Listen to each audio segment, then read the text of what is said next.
Antes de mais, boa tarde a todos.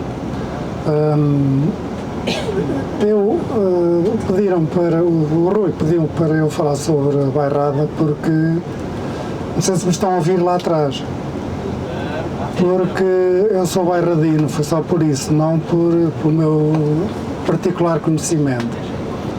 Bom, nós de facto já entramos na bairrada. A bairrada é aquela que é conhecida pela região demarcada, que foi demarcada já em pleno século XX, finais do século XX. Mas a bairrada é uma região tradicional produtora de vinho, é conhecida principalmente pela produção de vinho, mas desde há muitíssimo tempo. Se calhar quando a minha aldeia, que está ali, nós não passamos lá, ela pertence à Anadia, quando a minha aldeia estava nos seus primórdios, os primórdios eram uma quinta romana de um senhor chamado Aquilino, era uma Vila Aquilini, e o Aquilino é que veio a dar depois o nome atual da aldeia, que é Aguim. Já nessa altura certamente seria produzido o vinho ali naquela região, naquela área. A herdade, portanto a vila estava sobranceira à estrada, à via do Olicipio Brácara Augusta, passava por ali mesmo, por Val do Sértimo, e portanto é natural que fosse um dos produtos que fosse aí desenvolvido, e aproveitando de facto essa mais-valia de passar ali aquela via importante do Império, enfim, teria sido aproveitado também economicamente. Ora bom, mas há referências da bairrada, principalmente no século X e XI, portanto estamos na alta Idade Média, por doações feitas de vinhas aos mosteiros que na altura mandavam aqui nisto tudo, o mosteiro do Lourvão e secundariamente o mosteiro da Vacariça, vamos lá passar próximo na subida para o Luso. E aí já há referências de facto a doações feitas a esses mosteiros, não é? De vinhas. Portanto, quer dizer que era algo que estava já bem estabelecido aqui na bairrada. A bairrada veio depois, enfim, a desenvolver-se em termos da produção de vinho, aproveitando precisamente de início, digamos, a navegabilidade, pelo menos durante vários meses, do rio Sértima, que é o grande núcleo da bairrada. É o rio que percorre toda a bairrada, desde o sul até depois, quase até ao seu términus, que é na Pátria de Fermentelos, depois do rio Águeda. Mas nos primórdios era navegável a maior parte do tempo, e mesmo alguns seus afluentes, o rio Levira, por exemplo, que vem do oeste e vai desaguar depois à Pátria de Fermentelos, também algum vinho certamente seria escoado por aí. Era um modo mais fácil de escoar os vinhos por barco. Claro, atendendo ao nosso clima, seria principalmente nos meses de inverno, enfim, primavera, que permitia esse escoamento. O resto devia ser depois com animais, não é? Através de animais. Os grandes portos de exportação teria sido de Aveiro e, segundo parece, principalmente Figueira da Foz, aproveitando também depois a navegabilidade aqui do Mondego até à Figueira da Foz. Mas, enfim, eram grandes ou médios produtores na altura que havia. O grande desenvolvimento, o grande surto da produção do vinho na bairrada veio a verificar-se na sequência do Tratado de Mituíne com a Inglaterra. A Inglaterra era dos principais importadores de vinho aqui de Portugal, somente o vinho do Douro, não é? Vinho do Porto depois, e outros vinhos. Com o Tratado de Mituíne houve um aumento da procura, portanto, da exportação do vinho para a Inglaterra e não só. E o que levou a que aqui na Bairrada, atendendo a esse aumento, maior procura, portanto aumento do preço e logo maior capacidade e possibilidade de produzir esse produto, desculpem a redundância, começou a ser produzida em todo o lado, em todo o tipo de solos. Até ao tempo, certamente, a vinha era produzida essencialmente nos solos com melhor aptidão para isso, ou seja, os barros de origem calcária, aqui calcários margosos, que domina aqui na região, e alguns barros já mais recentes, de quaternários, entre eles, do início do quaternário, noutras situações um pouco mais aplanadas, nos cimos, nas colinas, nas colinas, das plataformas de origem marinha e não só, e também de origem de ramos vindos lá do interior, do início do quaternário. Ora bom, e portanto as vinhas alastraram-se para as zonas baixas, o que fez com que a qualidade do vinho baixasse bastante.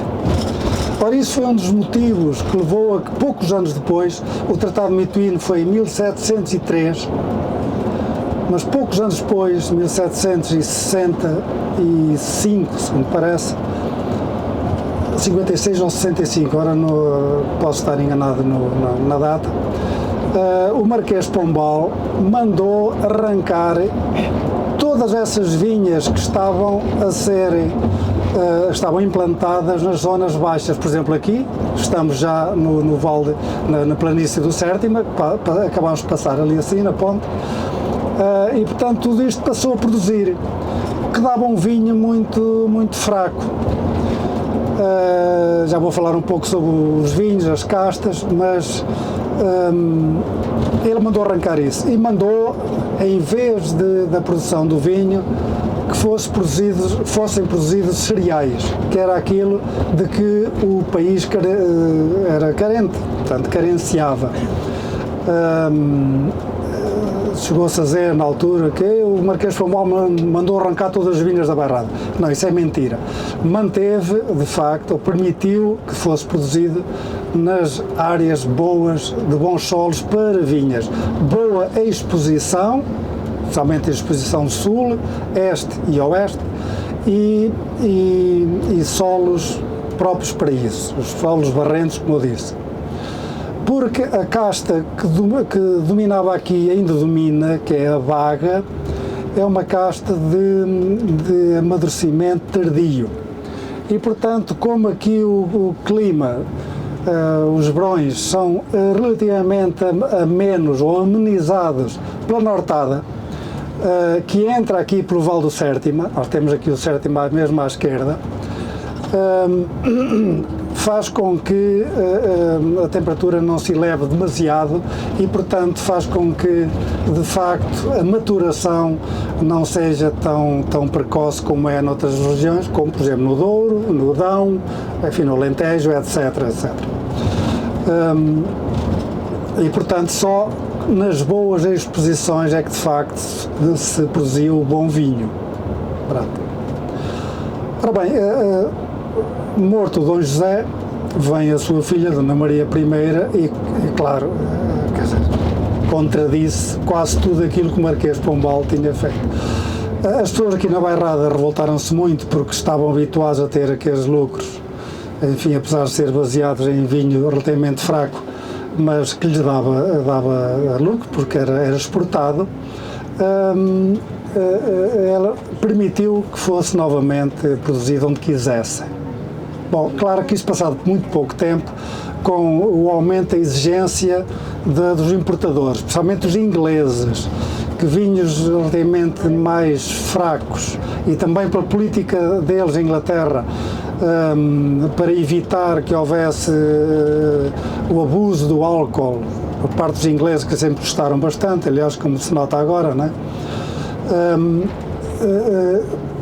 passaram a permitir que fossem importados essencialmente vinhos com menos graduação. E muitos desses vinhos iam de França. E, portanto, quer dizer que a procura em Inglaterra, entretanto, diminuiu também bruscamente. O que está-se mesmo a ver, a Bairrada foi dos principais prejudicadas, neste caso, na região, por causa desses vinhos. E, portanto, isto foi sempre um pouco cíclico, esta importância da maior produção, de melhores vinhos, piores vinhos, etc, etc.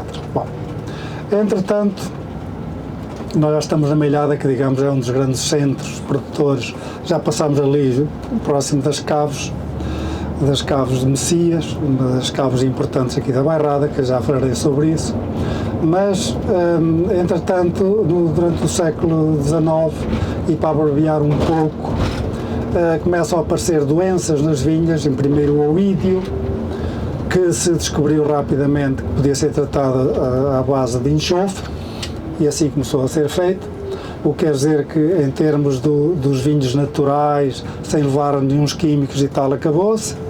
Começou a haver essa introdução do enxofre. Depois veio o míldio, passado poucos anos, o míldio, foi descoberta a calda bordaleza, portanto o sulfato de cobre como tratamento para isso, e finalmente em 1800 e na década de 80 do século XIX apareceu a filoxera, e aí foi muito mais grave porque tratamento praticamente não havia. Filoxera, um organismo que ataca as raízes das videiras e portanto não há remédio para isso. O remédio era um remédio secundário, era um tratamento secundário, não direto, mas indireto. Bom,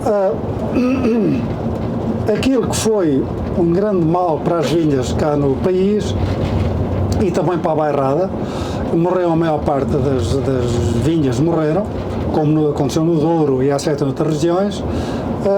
Aquilo que foi um grande mal acabou por ser uma grande janela de oportunidade para uma inovação aqui na Bairrada.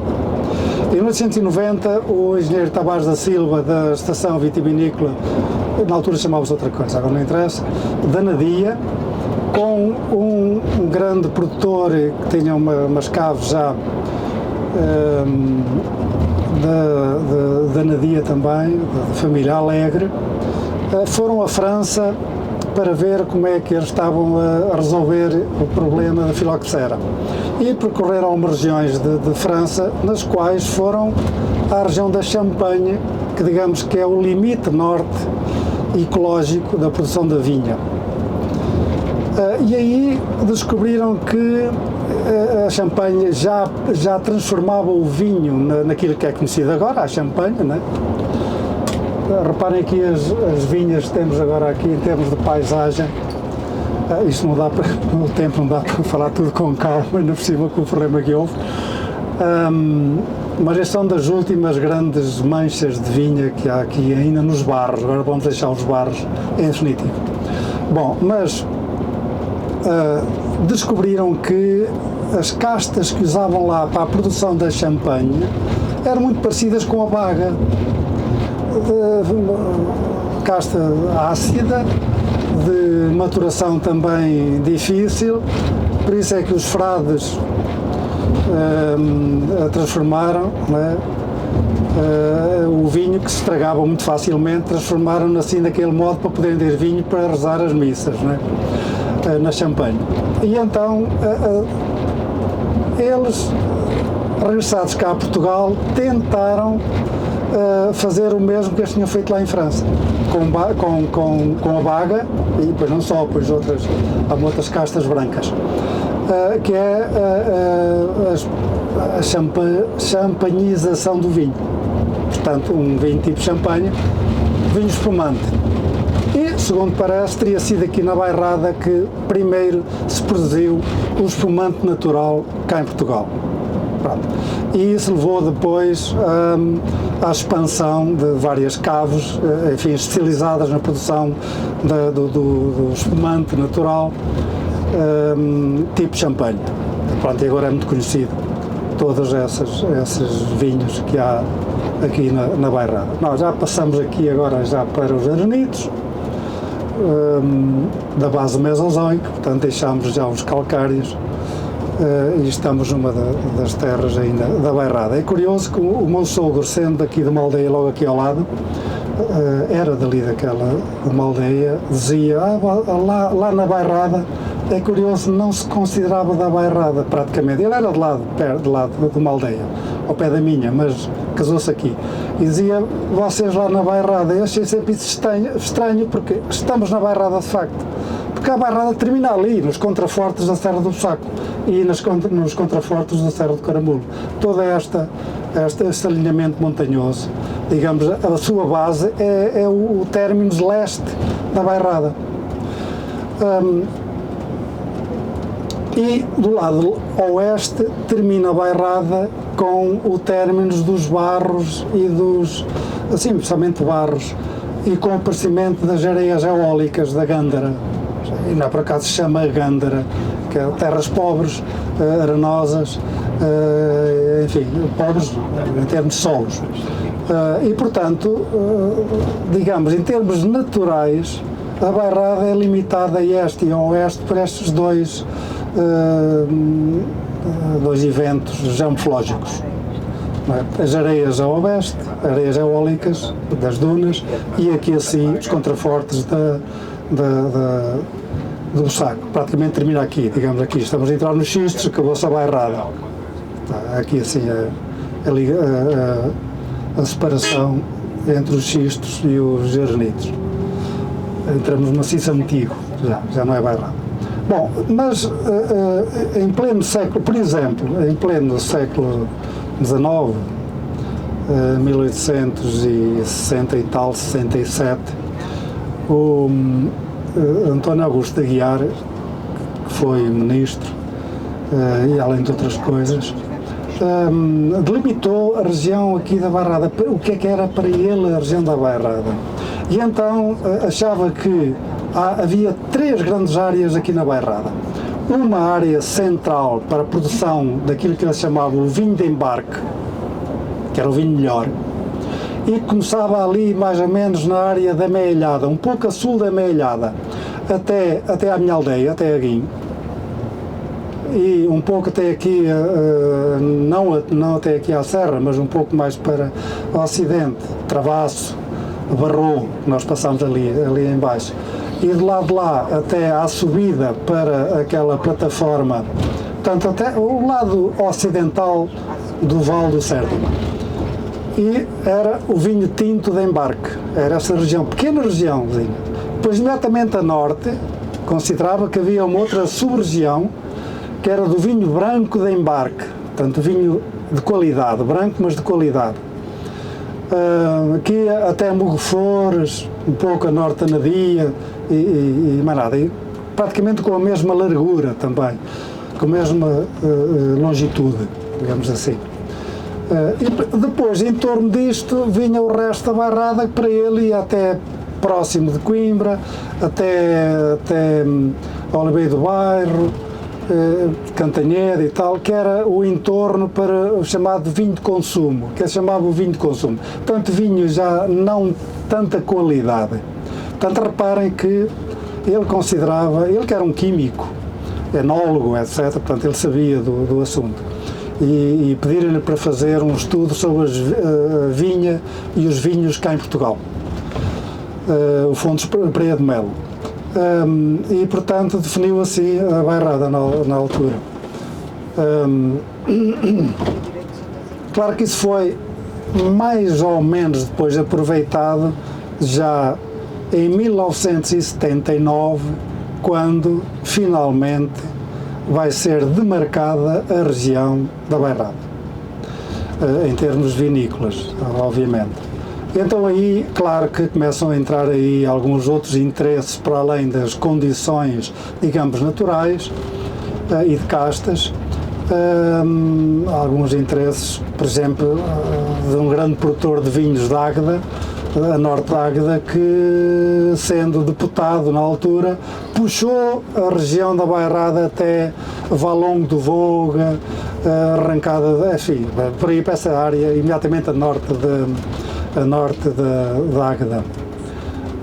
Bom, quem conhece o que é a paisagem vinheteira da Bairrada, com vinhas relativamente baixas, aramadas agora ou suportadas em estacas de canas ou de paus de pinheiro, vê que a norte da Águeda, nesta região da Águeda, não tem nada a ver com a paisagem bairradina, porque lá há os terrenos agrícolas e na borda dos terrenos agrícolas há umas como é que se chama aquilo? Umas videiras. Depois paramos hoje ali. O casino, o casino é aqui. É ali atrás. É ali atrás? Acho que sim. Não sei, é ali assim atrás. Aqui assim. Isto é o café do casino, portanto é aqui este edifício. Aqui mais à frente? sim, mais à frente. Sim, logo à frente. Parar. E portanto, depois foi levada a região, foi levada até Coimbra, praticamente, onde está as caves de Coimbra, Souselas, etc., até Ançã, Arazede, depois para norte, Cantanhede, Vagos, etc. Pronto, e depois fechava até Águeda, até aqui. Isto foi a região. Como foram definidas a região por freguesias, algumas freguesias do lado oeste são constituídas, parte delas, por Areias da Gandra e entram na Bairrada, o que é um contrassenso, mas pronto, enfim, é uma das razões ou dos fatores de divisão, não é? Mais do que naturais administrativas, portanto tem esse problema.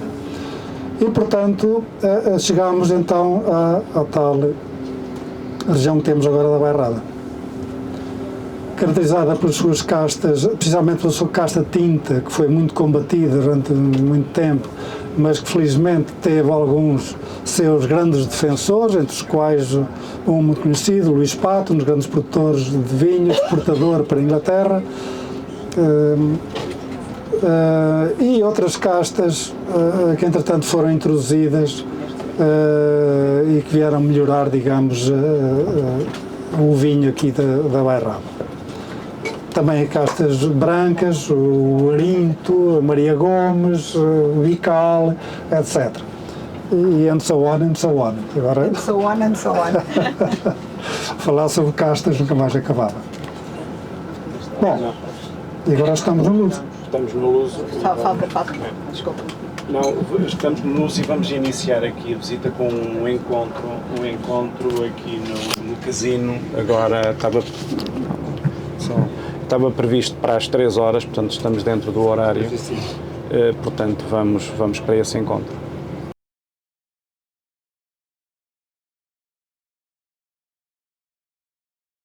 Sejam bem-vindos ao Luso, à Vila do Luso, ao Conselho da Mielhada. Em primeiro lugar, quero agradecer à organização, ao Centro de Estudos Ibéricos, o convite e o desafio para vos acolher. É para nós uma grande honra termos tão digna plateia e tão dignos visitantes neste nosso território. E por isso, muito obrigada e bem-aja. Não sei quantas espanhóis estão, quantas... Pronto, eu vou falar despacito para... Eu sou Filomena Pinheiro, sou vice-presidente da Câmara Municipal da Mielhada e, dado o curto espaço de tempo que vocês têm para visitar um pouco dos nossos mais importantes ex-libris do nosso concelho, eu vou-me escusar de me perder na informação e depois terão a oportunidade de vir com mais tempo e visitar com mais tempo e desfrutar destes nossos recursos e produtos turísticos que nos diferenciam. Eu começava por apresentar um filme sobre o concelho, é uma breve amostra daquilo que nós temos aqui no concelho e que nos diferencia, que nos posiciona.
Pronto. Esta é uma pequena mostra daquilo que a Mielhada representa para quem nos visita. Nós somos um concelho muito pequeno, temos cerca de 112 km², uma população de cerca de 20 mil pessoas, por isso somos pequenos, temos uma localização extraordinária, estamos no centro do país, aqui entre dois grandes centros urbanos, Coimbra e Aveiro, distamos 1 hora do aeroporto do Porto, 2 horas do aeroporto aeroporto de Lisboa, somos atravessados pelas principais vias rodo e ferroviárias, temos a Estrada Nacional número 1, temos a A1, a autoestrada, a principal autoestrada do país, somos atravessados pela linha do Norte, também a principal linha ferroviária, e pela a linha da Beira Alta, que é a linha que liga Portugal à Espanha e por isso à Europa. Estamos aqui neste enclave e temos produtos e recursos que nos diferenciam. Um deles é, sem dúvida, a Mata Nacional do Saco. Vocês terão a oportunidade de espreitar a Mata Nacional do Saco, porque para conhecer a mata é preciso perder-se nela, como dizia Saramago. E por isso, obviamente, que muitas são as emoções e as interpretações que se tiram de um bem tão precioso como aquela mata encantada, aquela floresta plantada pelos carmelitas descalços. Quem está aqui em Espanha, quem está aqui de Espanha também, em Espanha tem um legado dos carmelitas descalços. Aqui esta floresta foi plantada por esta ordem religiosa. Somos uma zona demarcada de vinhos, pertencemos à região demarcada da Bairrada, temos uma casta premium, a casta autóctone desta região é a Baga, e daí que estamos aqui numa região vinheteira e por isso com grande potencial para o desenvolvimento do enoturismo. Dinâmicas que estamos a desenvolver através da Rota da Bairrada, mas também internamente alavancando e promovendo os nossos produtores e incentivando o retorno à terra, à vinha, e por isso tentamos sempre empoderar os nossos produtores e os jovens produtores, aliciando-os serem os arquitetos da nossa paisagem, que é isso que os agricultores são. Nós temos a paisagem que os agricultores querem que nós tenhamos, e por isso, obviamente, que como região vinheteira, nós gostaríamos que a predominância fosse, sem dúvida, na região demarcada, e pelo menos no enclave deste território de vinho, fosse a vinha. E temos também, somos conhecidos pela nossa gastronomia diferenciadora. Somos provavelmente o único destino gastronómico do país, porque um destino para se construir um destino temos que ter produtos, temos que ter uma fileira bem construída, temos que ter oferta. E eu costumo dizer que nós temos feira de leitão 365 dias por ano no melhor sítio, que são os restaurantes, e restaurantes que abatem, têm matadouro, têm fornos, e o leitão sai do forno e entra na mesa, pelo que essa é uma vantagem competitiva. E também a elevada concentração de restaurantes especializados no mesmo produto. Só na Estrada Nacional número 1 nós temos cerca de 38 restaurantes a fornecer este prato, pelo que, obviamente, é uma vantagem. Temos também um pão muito famoso, o pão da mealhada. Acho que em todo o país se come pão tipo mealhada. Nós temos a sorte de ter este produto aqui no nosso concelho, e também temos feito de tudo para fazer perdurar esta tradição, porque obviamente nos tempos modernos e na procura que existe nos restaurantes é sempre muito difícil manter esta tradição do pão cozido em forno de lenha, só feito com água, farinha e um pouco de fermento, e com uma amassadura tradicional. E isto, obviamente, que tem os seus desafios, mas depois também tem este reconhecimento que temos tido. E por isso, desde 2007, que apostamos num projeto que nos diferencia e que visa, sobretudo, qualificar e valorizar esta nossa riqueza gastronómica. Demos-lhe o nome de 4 maravilhas da mesa da Mielhada. As 4 maravilhas são a água, do Luso, o pão da Mielhada, o vinho da Bairrada e o leitão. Estas são as 4 maravilhas da nossa mesa e que nos distinguem. E que, obviamente, qualquer turista gastronómico, quando chega à Mielhada, é o que procura, não procura outra coisa. Obviamente que também temos outros produtos, que temos uma excelente cozinha, temos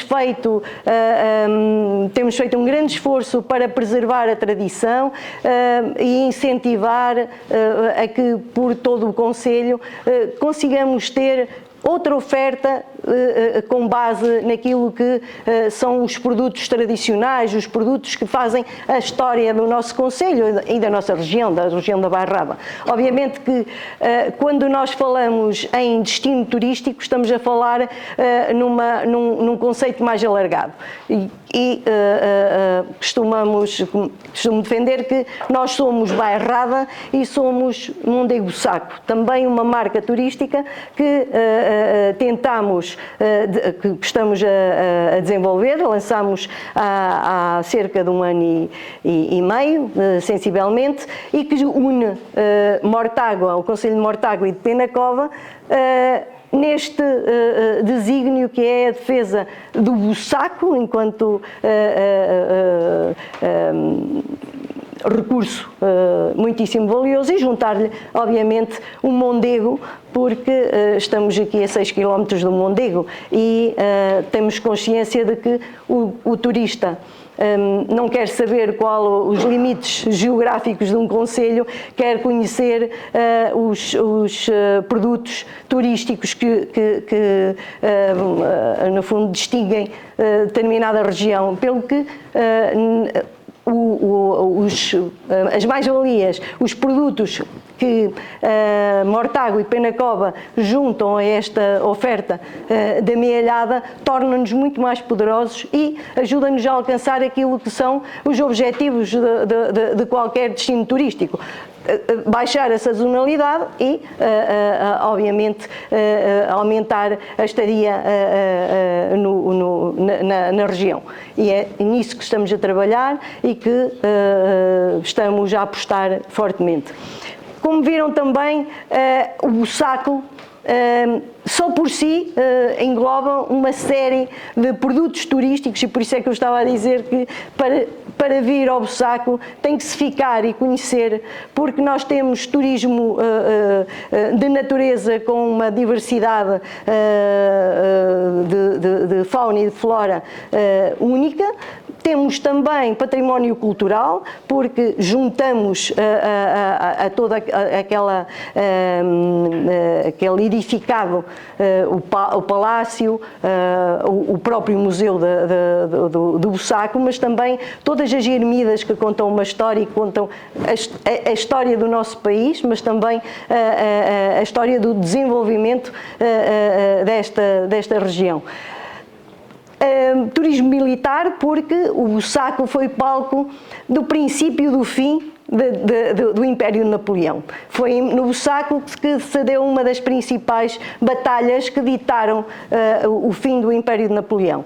Pelo que o bussaco é um marco também no itinerário cultural europeu da Destination Napoleon, pelo que ali naquele espaço também o conseguimos encontrar.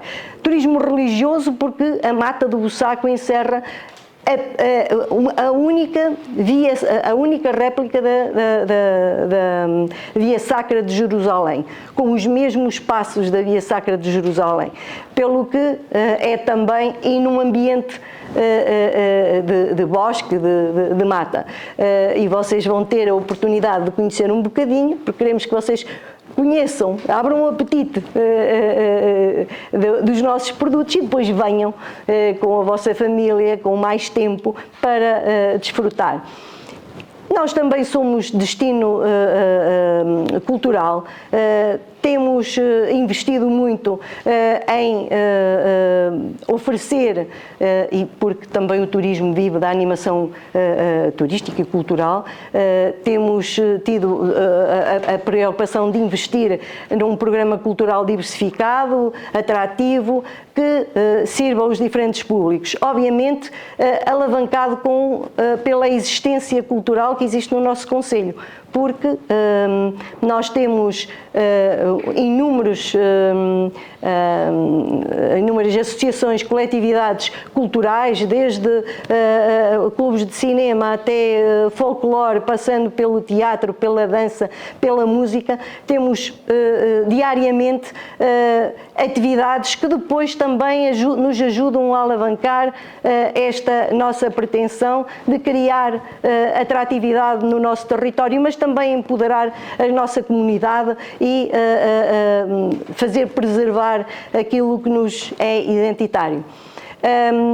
E também estamos a trabalhar no nosso posicionamento em termos de filme location. Nós, a Mata do Bussaco tem sido palco de inúmeras produções cinematográficas ao longo de décadas, com produções internacionais bem conhecidas, mas nós queremos mais do que isso. Queremos também ser um território amigo do cinema, pelo que fizemos parcerias com festivais de cinema, apoiámos e incentivámos o nosso agrupamento a desenvolver também a área das artes. Estamos a acompanhar o Plano Nacional das Artes naquilo que é a sua diversidade e também o seu posicionamento. Criámos, desde o ano passado que já temos o ensino articulado da música, a escola profissional tem um curso de especialização na área da multimédia e da produção. Isto para criar condições para que o nosso território, por um lado, se eduque para as artes e esta sensibilidade, mas também para termos, no fundo, um ambiente que propicie a atratividade das produções, mas também daqueles que trabalham o cinema, e nós queremos ser um spot durante todo o ano para estas dinâmicas. Enfim, também na área, nós em termos económicos especializámos-nos também muito na área da logística, dado a nossa localização geográfica privilegiada, e também as dinâmicas que existem neste território alargado digamos, de cima de Coimbra e de Aveiro, e até um pouco de Viseu, porque estamos aqui no enclave. A Mielhada acaba por se situar nós somos Comunidade Intermunicipal de Coimbra, mas pertencemos ao distrito de Aveiro.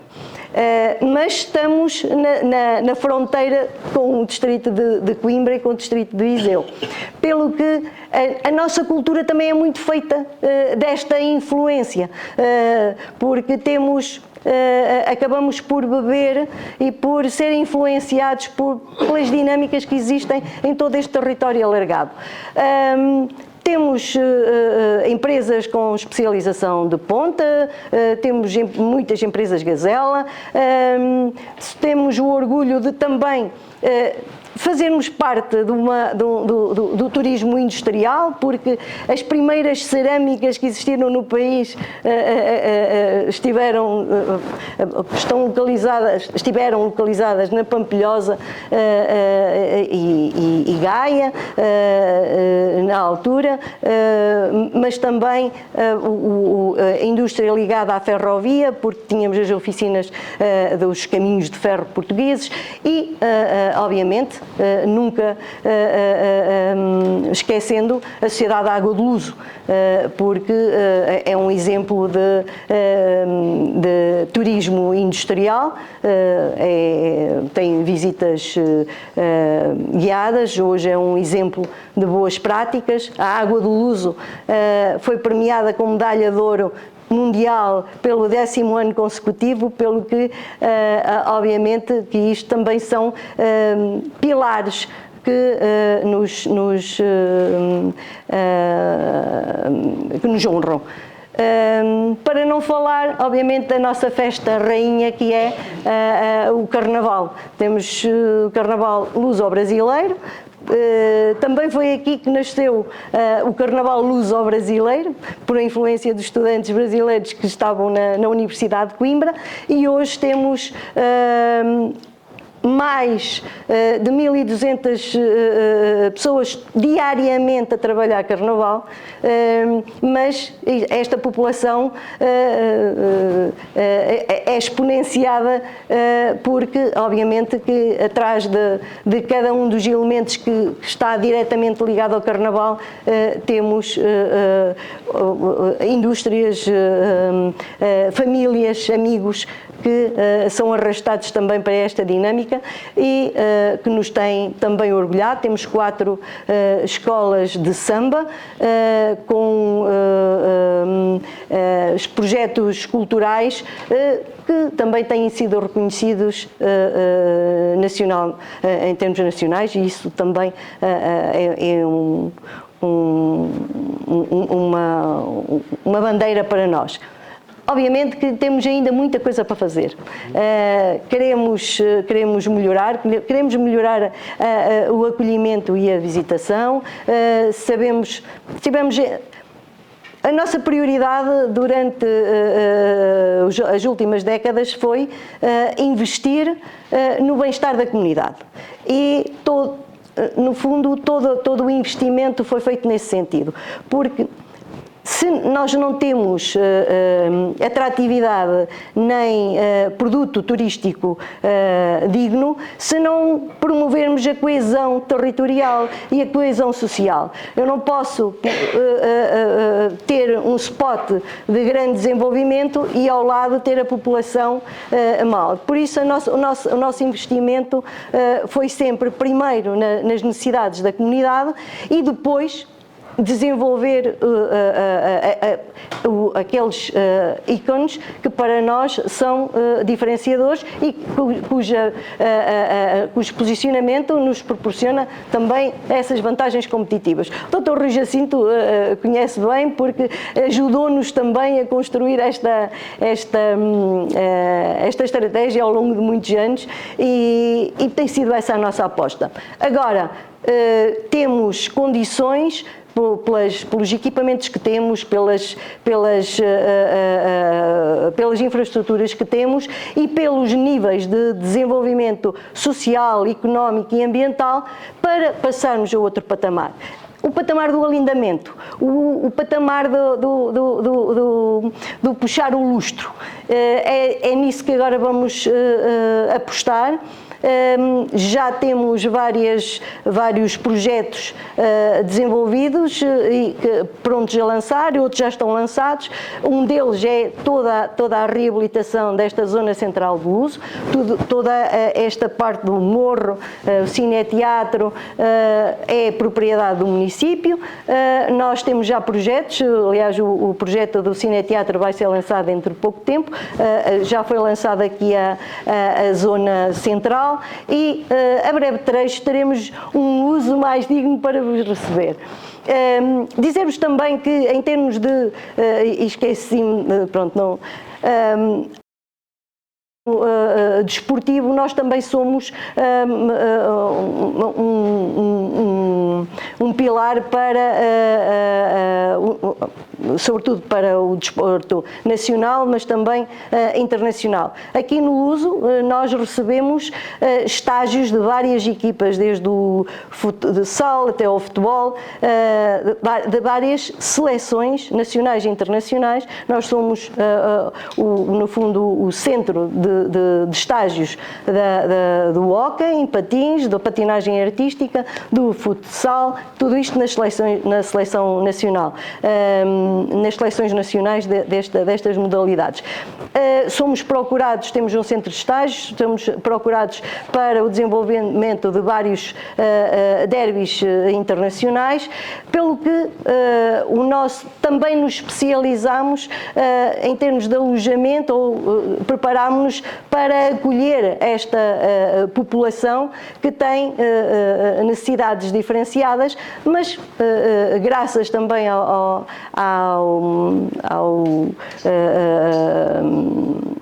património que temos em termos de infraestruturas qualificadas e reconhecidas nacional e internacionalmente, temos essa vantagem competitiva. Mas, paralelamente, nós em todas as freguesias temos grupos, temos equipas de escolas de desporto, em várias áreas, em diferentes áreas, mas queremos também e sobretudo com este nosso posicionamento, também empoderar, incentivar e melhorar o bem-estar e a qualidade de vida da nossa comunidade e também daqui, por exemplo, no âmbito do hóquei em patins, muitos foram os jogadores que passaram para a seleção e hoje alguns jogam em seleções espanholas, etc., em equipas espanholas.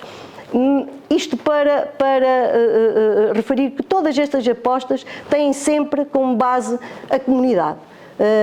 A comunidade tem que fazer parte da equação. Se nós não estivermos envolvidos, eles não vão entender qual é a nossa estratégia. Por isso, primeiro a comunidade, e investimos muito, aliás, também fruto desta aposta e de nós termos um grupo alargado de professores de educação física, por exemplo, durante todos os dias.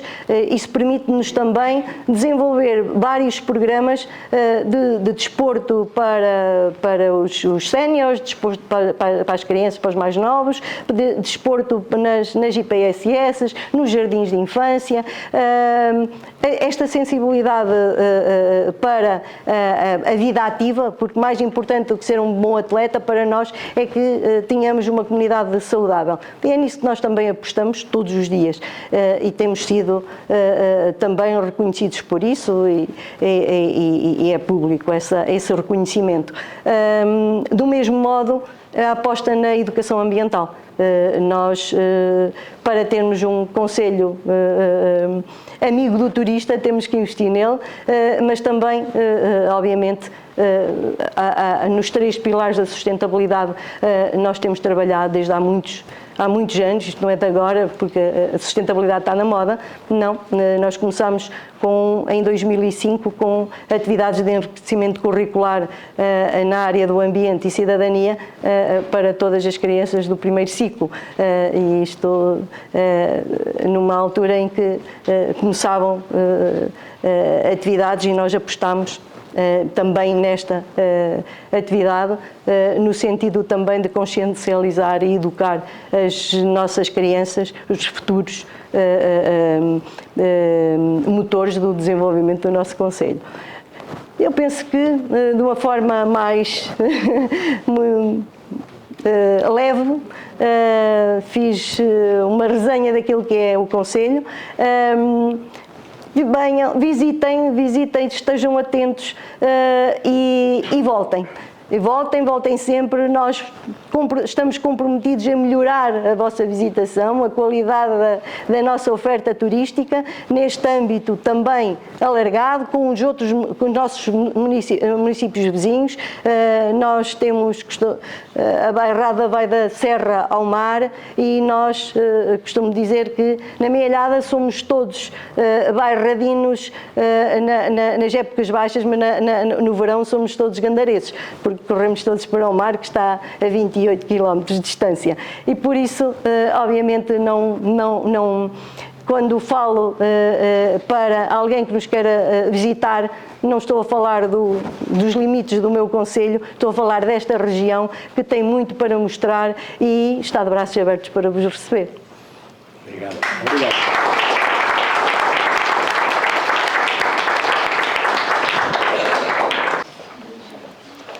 Partindo um bocadinho da ideia do professor Lúcio, das coisas inesperadas que nos acontecem, queria agradecer o convite do professor Rui Jacinto para vir falar de um assunto que, apesar de eu ser daqui, desta terra, nunca tinha pensado bem nele e, efetivamente, permitiu-me reconhecer que, a partir da história deste lugar, a partir da apropriação deste lugar, se aprende alguma coisa.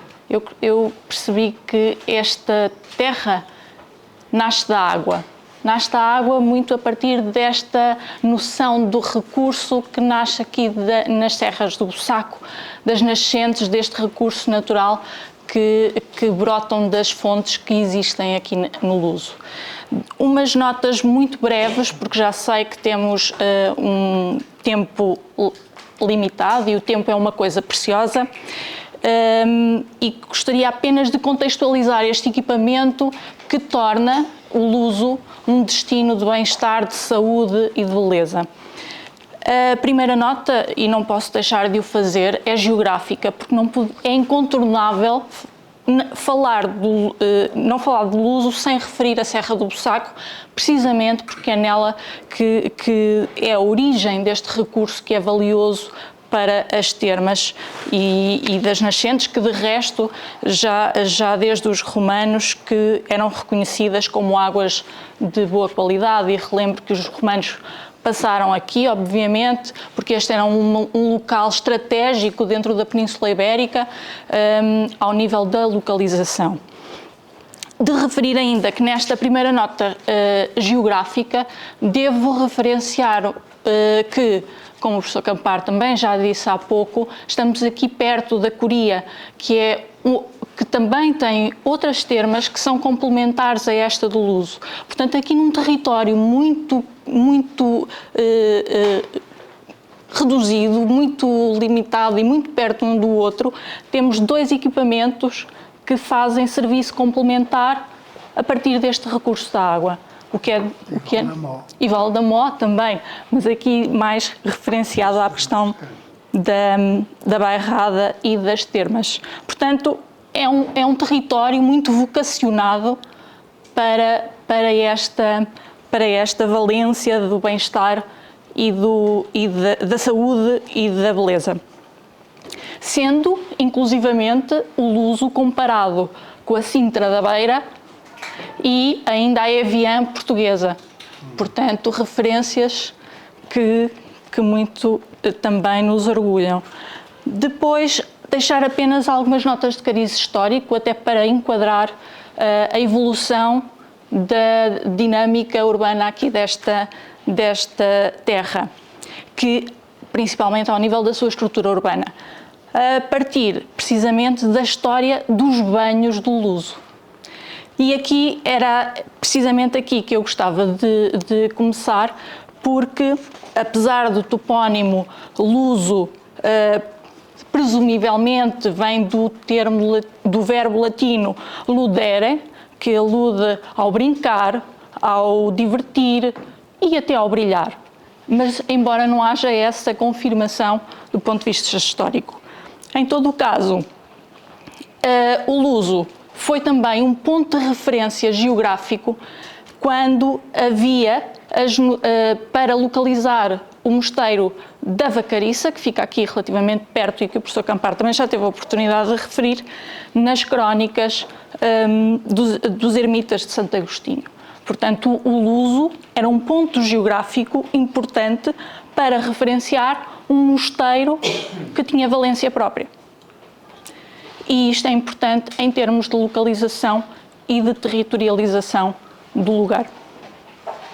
Depois, gostaria de passar já para o século XVIII, porque efetivamente é a partir do século XVIII que começa a haver umas notícias disseminadas do luso. E é precisamente em 1726 que o Dr. Francisco da Fonseca Henriques afirmava no primeiro inventário das águas minerais portuguesas a existência de um molho de água quente abaixo da copiosíssima fonte de água fria, que chamam de banho, assim como de calda. Devo dizer que, de todas as referências que eu tive a oportunidade de recolher, não houve nunca nenhuma descoberta daquilo que poderia ser este indício desta calda que poderia remeter para umas termas romanas. Aliás, o Dr. Costa Simões, que foi doutor da medicina da Universidade de Coimbra, foi reitor da Universidade de Coimbra, também era médico aqui nestas terras.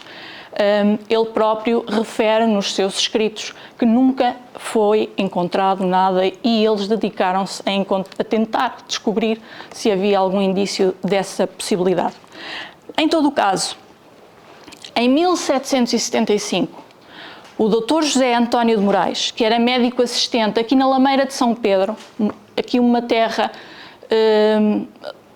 próxima, era uma aldeia rural. Aliás, devo referir, e espero que tenham tido a oportunidade de perceber que todo este entorno é um território muito rural, que trabalha muito a terra, como de resto já a senhora vereadora teve a oportunidade, a senhora vice-presidente teve a oportunidade de referir.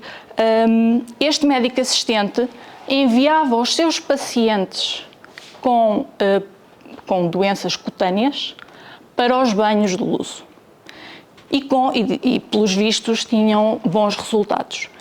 De tal modo que em 1777, portanto 2 anos a partir de 1777, a Dona Maria I sobe ao reinado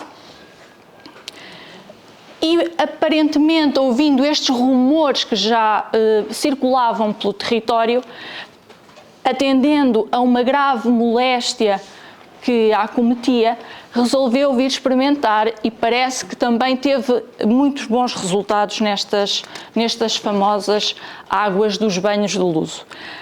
Em 1834, é importante referir que o luso passa a freguesia independente e isto é importante porque há aqui uma transformação política ao nível de concelhia.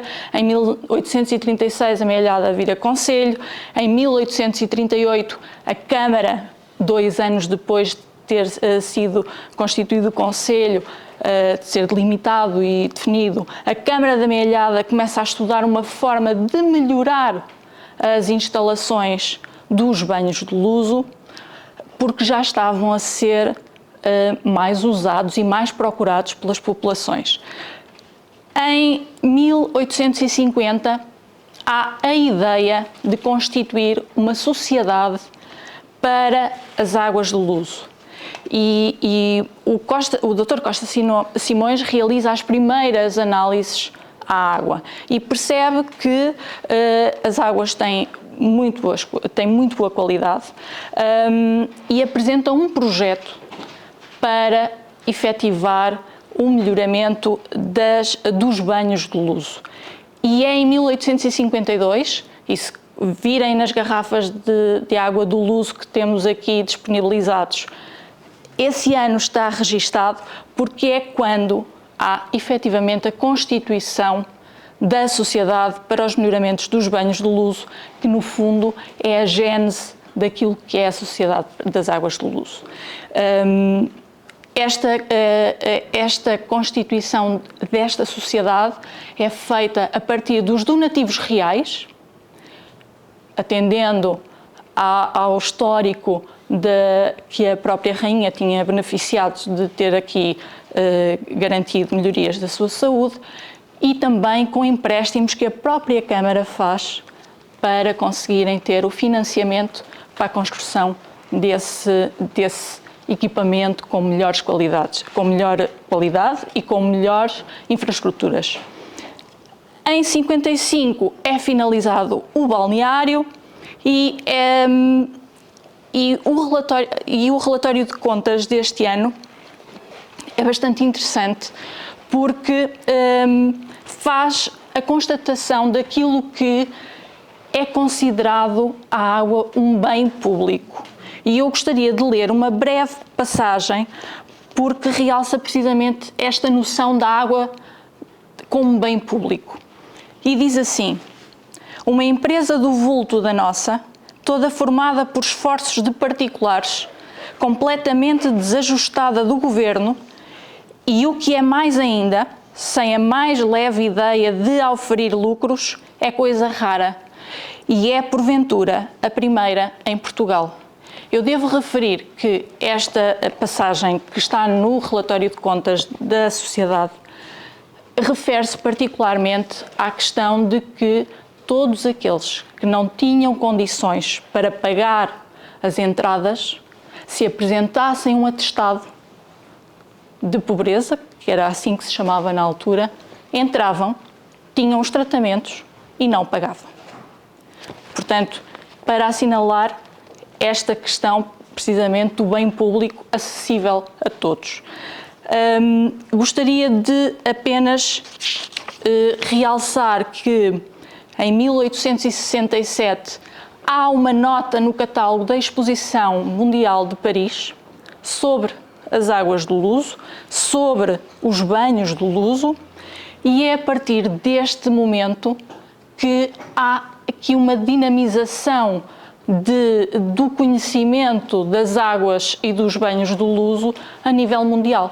E, portanto, a partir deste momento, o Luso passa a ser reconhecido internacionalmente e, obviamente, há um interesse cada vez maior em vir fazer estes tratamentos e as classes mais altas na altura em criar aqui residência.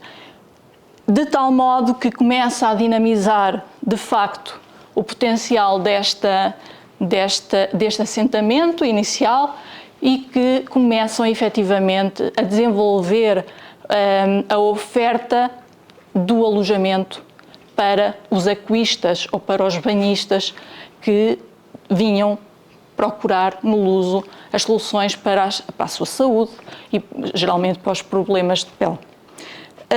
Gostaria de lembrar outra data, 1882, que é a inauguração da ferrovia da Beira Alta e que também traz, e portanto temos aqui em 14, 15 anos, temos aqui um incremento continuado de motivos e de possibilidades de procura desta vila. Em 1884, o Ministro das Obras Públicas, que tem uma estátua, um busto ali no meio da avenida, Emílio Navarro, faz melhoramentos, faz investimento de obra pública aqui no Luso, 2 escolas, um posto de correio, ruas e avenidas. Aliás, esta avenida é tradicional daquilo que chamamos as boulevards, que é ao estilo parisiense, que era para as pessoas poderem passear e para deambularem e encontrarem se era um local de contacto social intenso desta altura. E depois gostaria de dar outra nota àquela que era considerada e que passou ali no vídeo que vimos há pouco, a mais bela, se não, pelo menos, uma das mais belas piscinas da Europa, cuja autoria é associada ao Gustavo Eiffel. Em todo o caso, dentro desta dinâmica urbana que começa a surgir no Luso, há a construção deste edifício precisamente para o lazer e para os tempos livres daqueles que vinham procurar no Luso os tratamentos.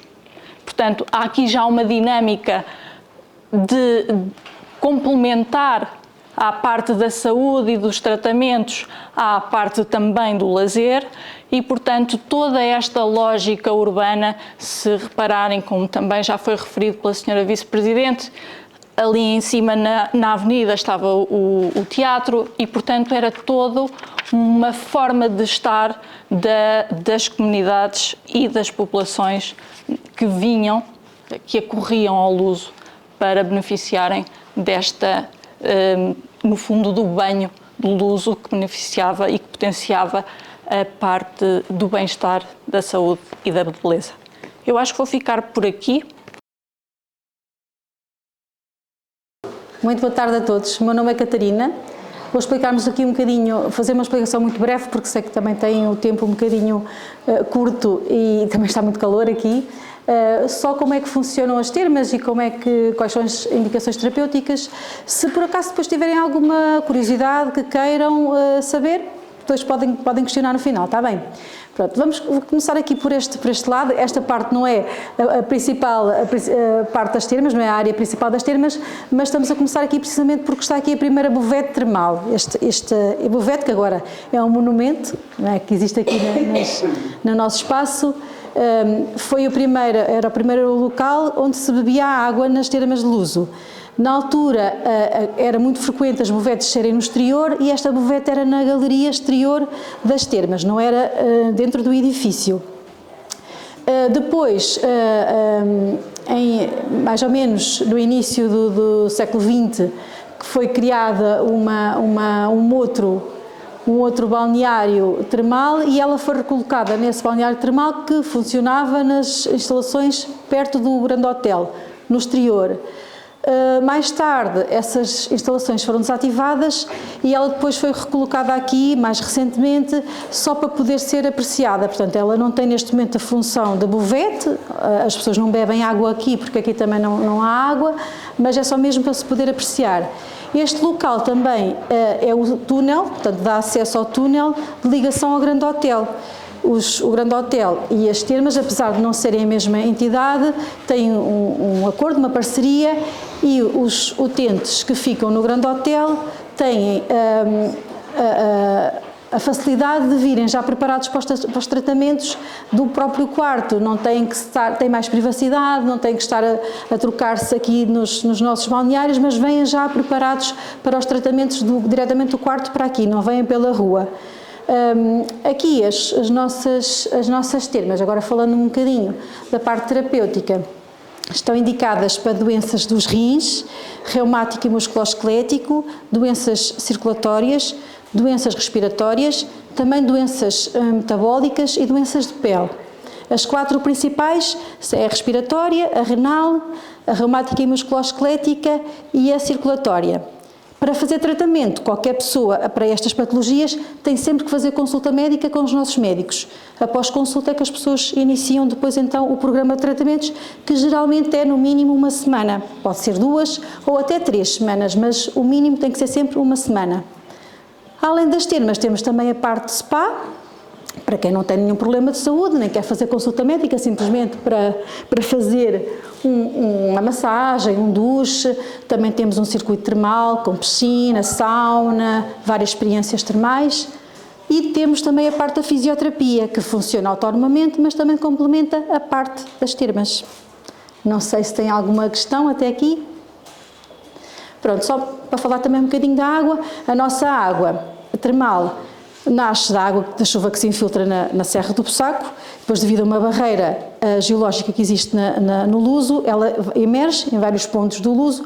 No caso aqui, a emergência termal, ela tem propriedades terapêuticas, nasce mais ou menos com 27 graus, estima-se que a circulação seja a uma profundidade de mais ou menos 500 metros, e ela nasce com 27 graus, e é uma água hipossalínica, hipotórica, é muito pouco mineralizada, precisamente porque o subsolo do Luso é constituído por quartzídeos, por as rochas designadas quartzídeos, que são umas rochas quase que impermeáveis. Por isso a água tem estas características e daí estar indicada para problemas de rins. Pronto, ela é muito diurética e desintoxicante. Mais alguma questão que tenham? Só calor. Então vamos circular, agora vamos ver a buvete atual, que é a buvete onde as pessoas realmente vão beber a água neste momento e que é no sítio onde as pessoas fazem também os tratamentos e a água lá, a ingestão de água é feita sempre com um terapeuta. O terapeuta é que vai dar a água à pessoa. A pessoa não chega ali, não pega no copo e bebe. Tem que ser mesmo um terapeuta a dar de acordo com a prescrição do médico. Ok? Então vá.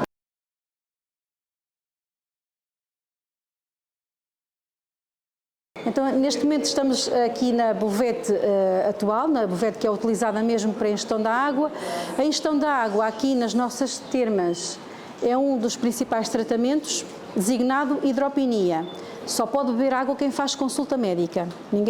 Não pode ser qualquer pessoa que chega aqui, pega no copo e bebe. Mesmo quem faz consulta médica, a água tem que ser sempre tomada com alguns requisitos.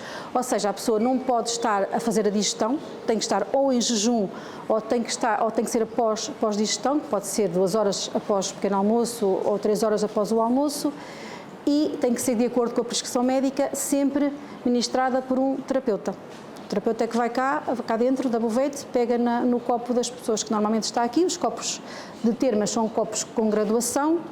As pessoas começam sempre por beber meio copo no primeiro dia, que é 60, depois sobem para 80 no segundo dia, para 100 no terceiro dia e quarto dia até ao fim, os 120, que é copo cheio. A não ser que o médico prescreva outro tipo de dose. A regra geral são estas as doses e é este o sistema de ingestão da água, mas pode haver alterações, mas isso é o médico que tem que avaliar na consulta e fazer o ajuste. Pronto. Além da hidropenia, que é a ingestão da água, também temos vários duches, como o caso do duche de Vichy, com massagem, o duche de agulheta, os banhos de imersão, a hidromassagem, temos também as massagens e temos a parte de eletroterapia e termoterapia que complementam, apesar de ser feito já na fisioterapia.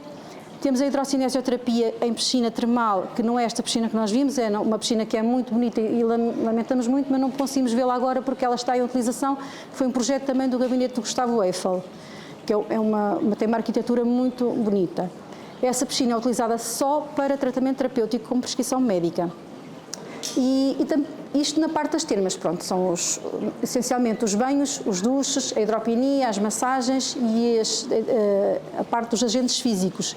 Depois também temos a parte respiratória da ORL, temos as irrigações nasais, temos nebulizações, aerossóis, pulverizações, pronto, mas isso tem que ser sempre com prescrição do médico. Na parte do spa, além do circuito que conseguiram ver, também temos massagens, envolvimentos corporais, tratamentos faciais, temos aí já uma série de tratamentos também um bocadinho mais vocacionados para a parte da estética, não só também do bem-estar, e também fazemos, como somos um spa termal, acabamos por fazer também os duches Vichy, as hidromassagens, as agulhetas, mesmo que a pessoa não faça consulta médica, desde que não tenha nenhum problema de saúde. Não sei se tem mais alguma curiosidade? Tenho. Eu já vim pegar várias vezes água ali. Qual é a diferença daquela água que a gente pega na praça e essa daqui? Está a falar da água engarrafada ou da água da fonte? Da água da fonte São João. Isso. A fonte São João é um outro aquífero mais superficial. Não tem propriedades terapêuticas, é uma água que é muito boa para beber, mas não tem características termais. É de nascente. Essa é confinada. Esta é uma água mineral natural. Então, aquela é nascente. Aquela é nascente, era isso que eu queria É nascente. Também é excelente para beber, mas pronto, é um bocadinho diferente. É diferente porque ela é recurso hídrico e essa é recurso mineral. Exatamente. E a outra. É um bom placebo. Não, é uma boa água, é uma boa água, mas não tem essas propriedades. Exatamente, é uma boa água para beber. A quantidade de água para determinadas coisas. E as pessoas vão ali, pegam 30, 40, 50 litros de água. Exatamente, não tem propriedades terapêuticas, não tem. A água da garrafa não é o mesmo aquífero da água da fonte São João, é um outro aquífero mais profundo também, mais próximo deste. O engarrafamento é alimentado por 2 furos, são furos artesianos, ou seja, apesar de não terem sido um furo natural como este, que a água começou a nascer aqui, há muitos anos atrás, ali, aqueles furos do engarrafamento não foram feitos, foi escavado, mas depois a água emergiu automaticamente, portanto, por artesianismo natural não é bombeada. Essa água é a que é engarrafada após ficar em estágio no mínimo 48 horas para perder as propriedades terapêuticas, as propriedades termais, também nasce com algumas propriedades termais que vai perder depois é que é engarrafada. Está na hora, é isso. Pronto, eu... Desta água não, podem beber da água da Fonte de São João, podem chegar lá e beber. Desta não, só mesmo quem faz consulta médica. Um enquadramento muito rápido para falar não da Mata do Bussaco, mas para falar da Serra do Bussaco. Em termos assim de curiosidade geomorfológica e geológica, a Serra do Bussaco é uma das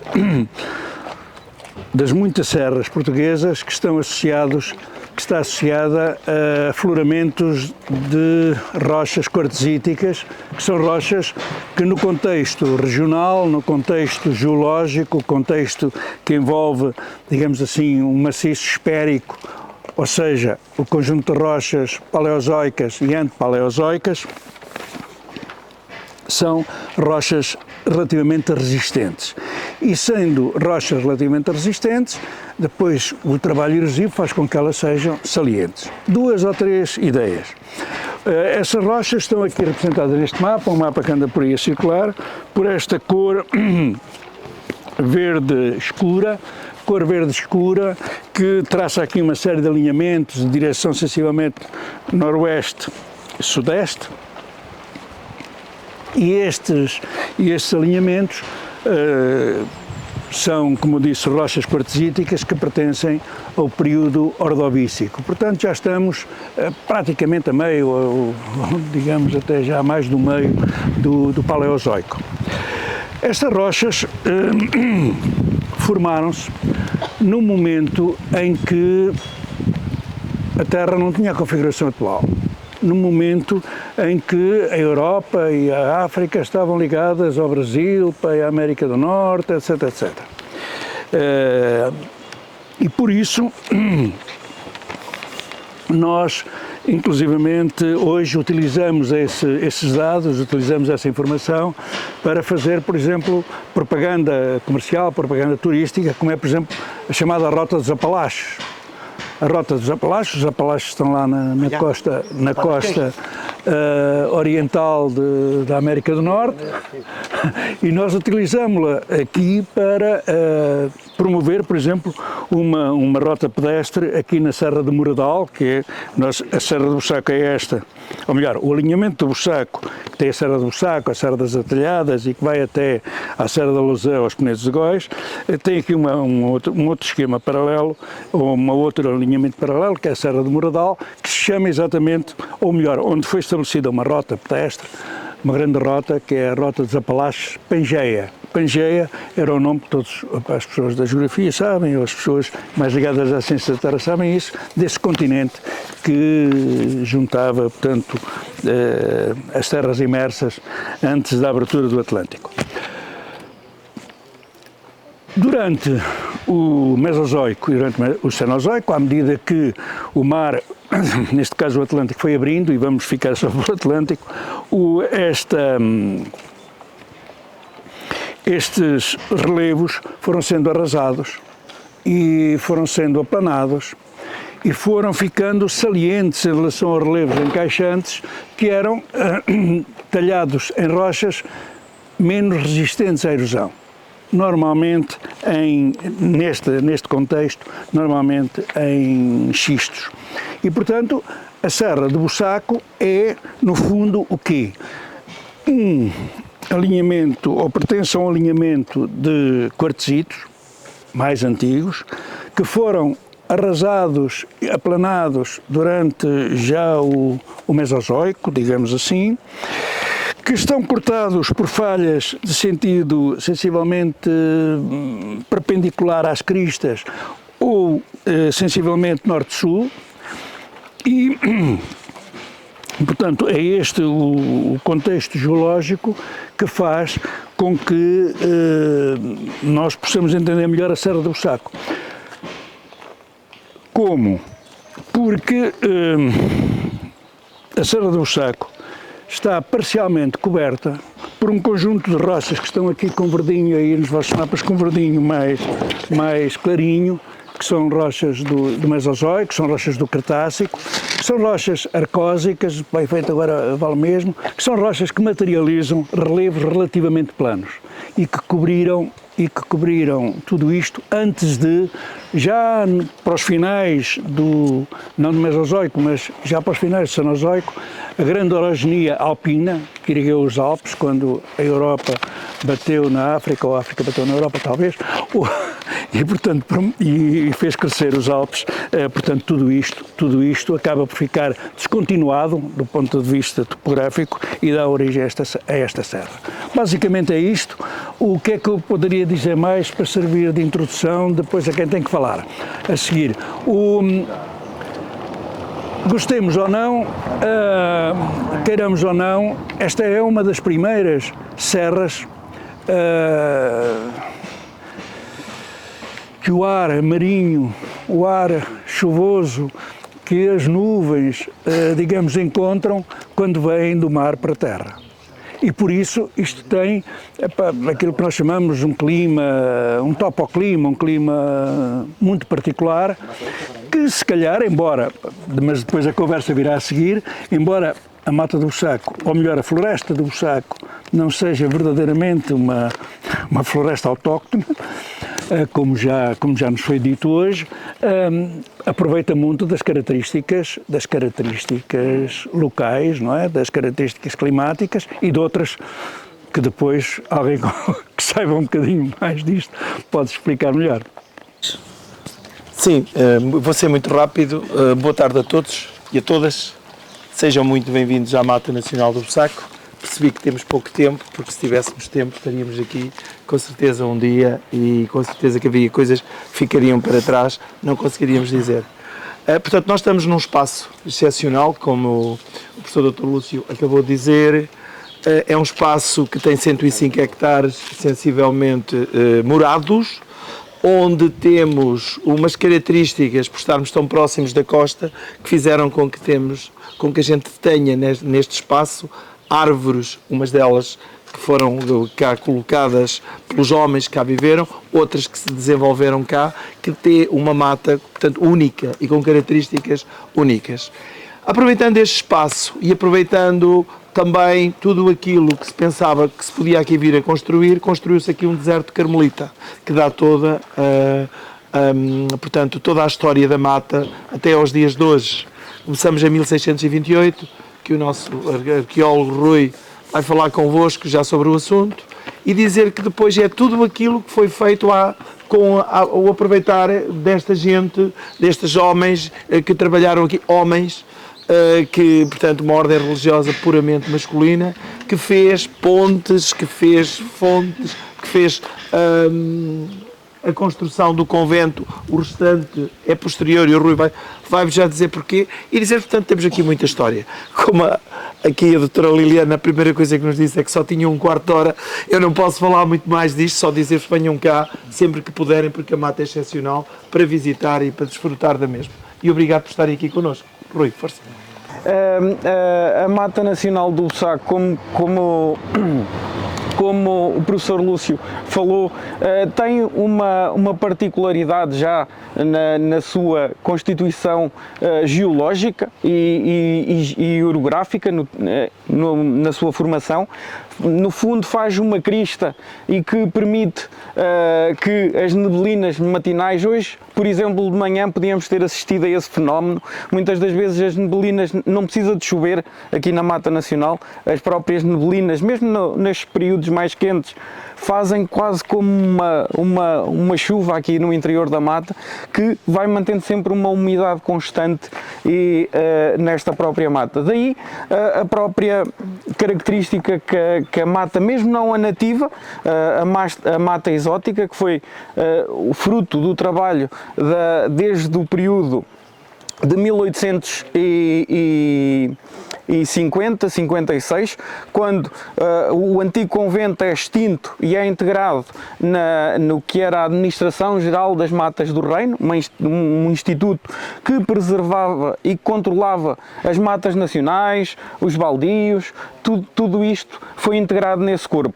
Numa primeira fase, esta instituição trabalhou para o Exército, produção de madeira para reparação naval, mas depois, com o avançar, vamos ver também esta instituição, a Administração Geral, a fazer ensaios botânicos. Por exemplo, nós vamos encontrar aqui desde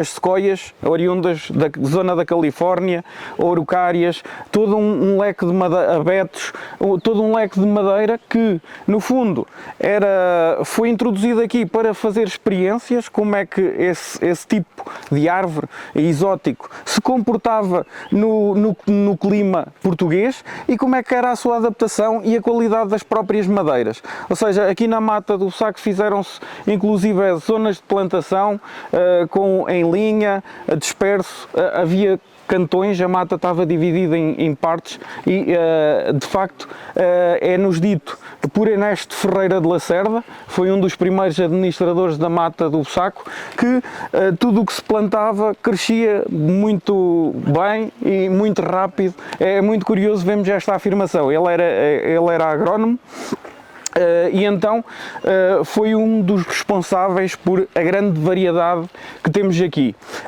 No entanto, vamos iniciar pelo convento, porque neste período dos monges, nós vamos ter pouco tempo, mas neste período dos monges também se introduziu, principalmente o cedro do Bussaco, que foi identificado por Miller, um botânico que trabalhou para, por exemplo, fez vários trabalhos no Jardim Botânico de Lisboa, no Canteiro Real também, e então foi aqui que ele identificou o primeiro espécime, o holótipo, no fundo, da espécie do cedro do Bussaco, Cupressus lusitânico, que temos aqui um exemplar ainda novo. Este está sozinho no meio do estacionamento, é um dos exemplares dessa espécie e foi trazida, segundo o registro, o Tomo dos Carmelitas de 1721, foi-nos trazida, ou foi aqui introduzida por volta de 1644, por o bispo Dom Manuel de Saldanha, que construiu aqui uma ermida muito próximo do convento. O convento, passando agora de trás para a frente, da frente para trás, melhor dizendo, vamos passar para o convento. É um edifício um pouco diferente, onde só conseguimos encontrar paralelos com este edifício a nível da arquitetura em Espanha e principalmente na zona das Batuecas. Nós vamos ver no seu interior, vamos nos dirigir para este edifício. Em cortiça, aqui neste hall de entrada, o zangão da portaria, sim, é cortiça. Há mais espanhóis? Alcornoque. Exato, alcornoque. Alcornoque. Sim. Quer que suber. Sim. Sim. Sobrar. Sim. Corcho. Corcho.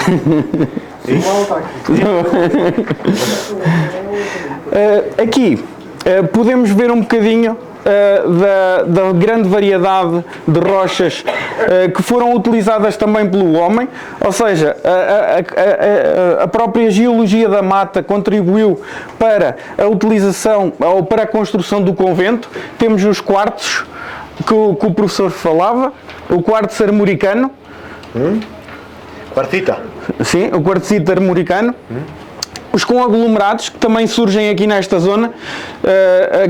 Aqui em baixo temos uma grande, nesta parte do chalé e da fonte de Santa Teresa, temos uma grande bancada de quartzitos, de conglomerados, de seixos, como vemos aqui, com seixos de grande dimensão, inclusive. E depois temos mais abaixo as bancadas do grés, também o grés vermelho, o arnito vermelho, também conhecido como o grés de Silves. São bancadas que estão mais afastadas aqui da Serra do Bussaco. No topo da serra temos os arnitos, o chamado Grés do Bussaco, que é um arnito que basicamente não tem uma coloração, pode ser entre o amarelo e o cinzento, assim, tem várias tonalidades, e o vermelho, e que parece quase areia do rio, assim, toda compactada. É muito curioso. Está na parte mais alta da serra do Bussaco. Agora vamos visitar aqui o convento, que tem, como eu falei, uma planta muito sui generis e muito diferente, começando a igreja conventual que está no centro do convento, por exemplo. Temos também altares que correspondem ao período barroco, da arte barroca, e que, apesar de estarmos nesse momento, que é muito decorado e com grande quantidade de talha dourada, nós vamos aqui assistir a uma decoração, principalmente a imitar os mármores, que era uma rocha que era utilizada neste tipo de arquitetura do período barroco, e só pequenas decorações em talha dourada. É muito curioso, e sendo o altar completamente esculpido em madeiras. Vamos então entrar, por favor. O período dos carmelitas como um ermitério, exatamente. Então tentou-se aqui quase como reconstruir o ambiente da gruta, semelhante ao que acontece, por exemplo, no convento dos Capuchos, em Sintra. Também se vê o mesmo tipo de arquitetura, e a utilização do embreixado, que são aquelas pedrinhas todas coladas a formar desenhos. Surge essa técnica no Renascimento, mais concretamente nos ninfeus, nos jardins do período do Renascimento, e seriam fontes sagradas. Aqui tentou-se adaptar essa técnica, que era já usada com uma particularidade, a fazer as grutas dessas fontes, e utilizou-se aqui no convento também para dar esse aspecto. Fica muito interessante. Depois temos o reaproveitamento do embreixado num momento mais tardio, quando se dá a destruição de grande parte do convento e a construção do Palace Hotel, que já estamos a falar em 1888. É uma obra de Luigi Mannini, o mesmo arquiteto. Ele não era arquiteto, era cenógrafo, mas pronto, vamos dar-lhe este título honoris causa pelo seu trabalho aqui, e na Quinta da Regaleira, em Sintra, que foi de facto são trabalhos muito impressionantes e muito cenográficos, ou seja, são muito decorados, têm uma arquitetura muito visual, no fundo. E depois aproveitam os momentos históricos do Manuelino. Aqui no convento estamos no claustro, a parte central do convento, e vamos ver que a igreja, nesta área que sobrou, a igreja encontra-se no centro do espaço. Temos também uma importante coleção de azulejo do século XVII, muito, muito interessante, que podem observar. Um primeiro oratório. A ver, isto é a parte central da igreja. Os demais espaços, como o claustro, por exemplo, têm um ambiente muito mais escuro, e é curioso que aqui vamos ver muito mais a luz natural, ou seja, vamos ter um espaço mais iluminado. Se podem conseguir ver em algumas janelas, encontram algumas roldanas e um sistema que dava para fechar as janelas com cortinas, porque era usual fazer isso, principalmente nos momentos da Páscoa e do Natal, associado a estas duas celebrações. Também a regra que se praticava aqui, nesses períodos, era mais intensa. O jejum, o voto de silêncio, tudo isto. Ou seja, estamos num convento de monges que praticavam o ermitismo. No fundo, era reviver uma prática do período medieval e trazê-la para o século XVII. Já não podia ser como se fazia no período medieval, no topo dos montes, com uma pequena gruta e uma ermida e um cemitério ao lado, com sepulturas cavadas na rocha. Isto já não se podia fazer, porque já havia toda uma estrutura e todo um conjunto de normas. Então, utilizaram a norma, não é? Na construção do convento, com a igreja, deram-lhe particularidades, como a igreja ao centro do convento, e uma decoração também que fazia lembrar os próprios espaços esses próprios espaços de gruta. Como eu falei, o embreixado e as cortiças, que também dava para isolamento térmico. A área conventual, na sua totalidade, apresentaria cerca de 90 hectares e é muito curioso nós termos aqui esta planta. É uma planta de Jerusalém, foi recuperada há pouquíssimo tempo, há uns meses, um mês, algo assim, que veio do restauro, e é muito curioso. Esta é uma cópia de uma gravura que está num livro alemão do século XVI e que replica uma Jerusalém ideal. É muito curioso que os monges aqui do Bussaco tentaram replicar esta planta na própria área conventual. Ou seja, nós estamos no espaço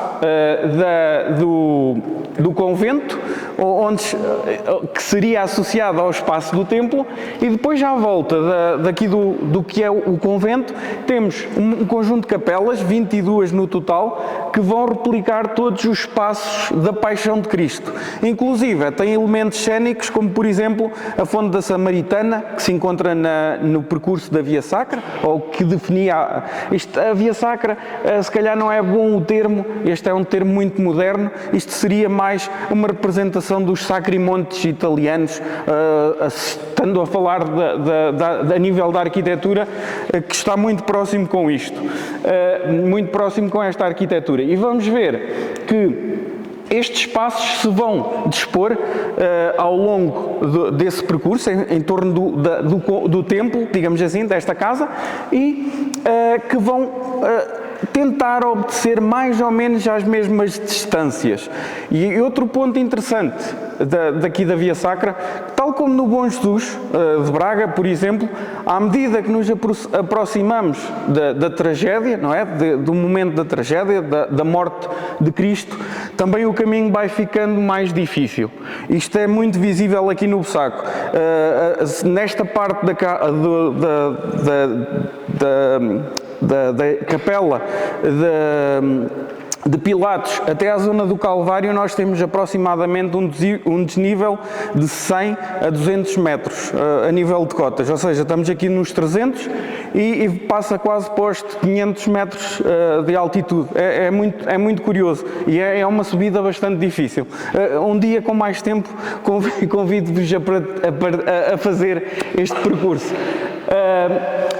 A nível da arquitetura, aqui no interior da igreja, como podem ver, tem as colunas a imitar os mármores e depois umas pequenas bordaduras a utilizar a talha dourada.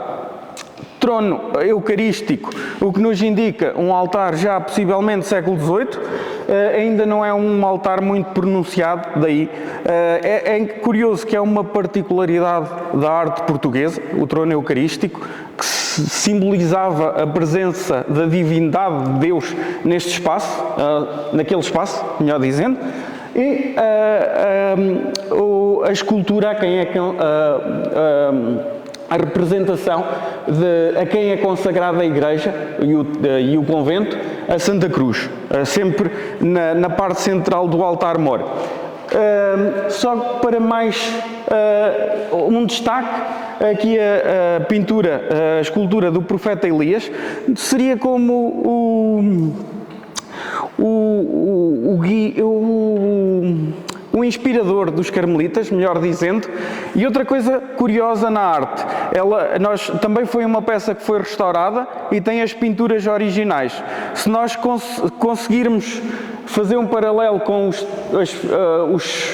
as vestes, os trajes carmelitas de Santa Teresa e São João da Cruz, Santa Teresa na lateral e São João da Cruz no retábulo-mor, do lado sul do retábulo-mor, vemos que há uma semelhança, uma tentativa de criar uma primeira, dizer, este quase que foi o primeiro carmelita, utilizando a mesma coloração das vestes, o manto, a túnica castanho e depois um manto em branco, semelhante ao que temos, como por exemplo no São João da Cruz. É muito curioso ver estas particularidades da arte. Vamos continuar a visita, vamos fazer a parte do convento, do resto do claustro, e vamos ver no final o que seriam as celas dos monges. São dois pequenos espaços, hoje duas pequenas salas, que à data seriam 3 celas dos monges. Podemos continuar. Bem-vindos a Messias.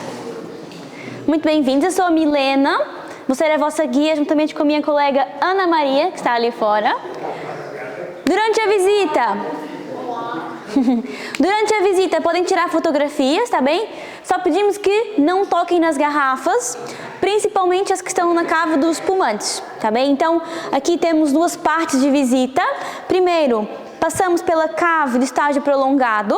Aqui, este é um espaço que foi reaproveitado, porque quando as caves foram construídas nos anos 30, 40, eram cubas. Então eram tanques de vinho, não é? Quando passaram a usar as cubas de inox, reaproveitaram o espaço para colocar aqui vinho para envelhecimento. Então aqui embaixo temos cerca de 300 mil garrafas com vinhos que podem ser das nossas 3 regiões de produção. Dão, onde temos a Quinta do Penedo, Douro, onde temos a Quinta do Caixão, e da Bairrada, onde temos a Quinta do Valdoeiro. Isto porque produzimos vinhos brancos e tintos nas 3 regiões. No Douro também temos produção de vinho do Porto e aguardentes, e na Bairrada é onde também produzimos os nossos vinhos espumantes. Okay? E a Messias é uma empresa familiar. Foi fundada em 1926 pelo senhor Comendador Messias Batista, que começou como um comerciante de aguardente para a produção de vinho do Porto. Depois começou a adquirir as suas propriedades, dedicou a sua vida à produção e venda de vinho, e agora está aí na mão dos seus descendentes, na 3ª, na 4ª geração da família. Okay? Então primeiro vamos ver aqui a cava de estágio prolongado, e a seguir entramos na cava do espumante, onde eu explico o processo de produção. Tá bem? Vamos lá então? Podem seguir. Aqui na cava do espumante, e claro, conseguimos perceber logo uma diferença no ar. A temperatura é semelhante à da cava de cima, ficam entre 14 e 16 graus, e é uma temperatura natural, tal também como o nível de umidade, que chega a 80%. Não temos luz solar, ruído só mesmo dos colegas quando estão aqui a trabalhar, e são condições constantes que favorecem a manter a qualidade do espumante durante todo o ano. Já viram aqui, inclusive, acima de nós, temos esta combinação de teias de aranha, pó e umidade, que também faz parte desse ecossistema. Nós não retiramos porque, se nos apercebermos que essas teias desapareceram, ia significar que algo nesse ambiente também se alterou. É também uma forma aqui de controlo. Okay? Então, a Bairrada foi a primeira região de Portugal a produzir vinho espumante. São mais de 100 anos de tradição, e nós utilizamos o chamado método clássico ou tradicional, que é o mesmo método usado na produção do champanhe. Só não podemos, claro, levar esse nome, não é? Mas é o mesmo método. Então, para produzir o espumante, nós sempre começamos com vinho base. Quando eu falo vinho base, é um vinho que passou por uma fermentação, como qualquer outro. E pode ser branco, tinto ou rosé. Para produzir esse vinho base, nós na Messias trabalhamos com 4 castas. A principal é a Baga, não sei se alguns conhecem, que é a casta rainha da Bairrada, uma casta tinta. Apesar de ser tinta, ao remover as cascas da uva, conseguimos obter um vinho base branco, ok? Nós usamos a Baga na Messias aqui para praticamente todos os nossos espumantes. Para além da Baga, trabalhamos com 3 castas brancas, chamadas Arinto, Bical e a famosa Chardonnay. Então, 3 castas portuguesas e uma francesa. Então, para além de poder ser branco, tinto ou rosé, este vinho base pode ter 1, 2, 3 ou 4 dessas castas, e é dessa forma que conseguimos diferentes perfis, diferentes tipos de espumantes. Esse vinho base vai ser engarrafado, e em cada garrafa vamos aqui adicionar algo chamado licor de tiragem, que consiste numa mistura de leveduras e açúcares que vai produzir naturalmente o gás. O que acontece aqui então? as leveduras vão absorver os açúcares e vão produzir dióxido de carbono. E é isso que faz deste um método tradicional, porque o gás é produzido naturalmente dentro da garrafa. Então, esse vinho base que passou por uma primeira fermentação para produzir o álcool, passa agora por uma segunda fermentação para produzir o gás. Então, cada garrafa vai ser encapsulada com uma carica, uma tampa de metal, e temos ali então a primeira etapa de produção, não sei se todos conseguem ver, não é? Temos ali as garrafas todas empilhadas, e aqui é a fermentação em garrafa, a primeira etapa de produção. Nós não tocamos, não giramos as garrafas, só vão ficar aqui por um tempo.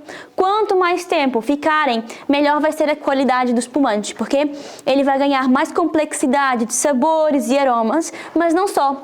Algo muito importante para o espumante é a formação da bolha, e ela é determinada pelo tempo de estágio. Então, com o tempo, ela vai ficar menor, mais fina. Então, quando provarmos o espumante, vai ser mais agradável. Não vamos sentir aquela agressividade na boca, não vamos sentir o gás a subir pelo nariz como se fosse uma Coca-Cola, né?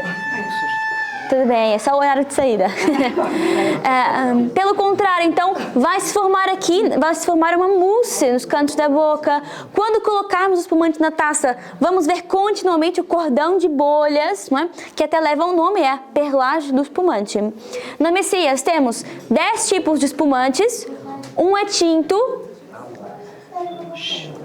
um é rosé, e todos os outros são brancos. No que diz respeito ao tempo de estágio, varia de 9 meses a 6, 7 anos, dependendo do tipo de espumante que estamos a fazer, né? E aí nesse túnel, vão ver, né? Temos aí milhares e milhares de garrafas que estão aqui nesse momento a fazer o estágio, claro, todas divididas por lotes, não é? E elas levam então uma carica, que vai manter a pressão produzida durante a fermentação, que aliás chega por volta de 8 bares de pressão em cada garrafa. Por isso que pedimos também para não tocarem, porque também pode ser perigoso. E a carica vai segurar essa pressão. Formam-se aqui então formam-se a pressão, mas não só. Devido ao vinho base e devido às leveduras, vão se formar no vinho o que chamamos de sedimentos, que são aqueles depósitos. E é aqui na segunda etapa onde vamos trazer todos os sedimentos para a carica para que depois seja feita a remoção, tá bem? Eu vou explicar mais à frente. Até aqui alguma pergunta?